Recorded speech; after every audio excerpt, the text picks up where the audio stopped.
If you love Hashem, you want to emulate Him. You want to be a giver. You don't want to be a taker. If you happen to need help, no problem. Somebody gives you, no problem to take. But you don't want to be a taker where you're constantly looking for people that give you stuff even when you don't need.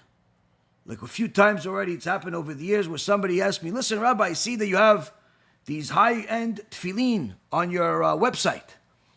Can I have one?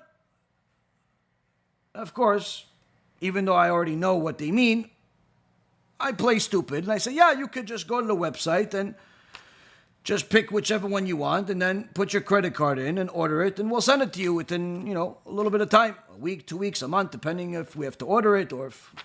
No. Can I just have one? What do you mean you have one? Can I just give you $2,000 tefillin? Why? Oh, I don't really have one. And I'm like, what do you mean you don't have one? Didn't you say you keep Shabbat? Yeah, but, it's my tefillin that I have are not like yours. Oh, so you do have tefillin. You just want a free one. That's much better than what you have. Yeah, but it'll make me much holier, and it'll, don't you want me to be holier? It's great when people want to be holy on other people's accounts. Wonderful. These are takers.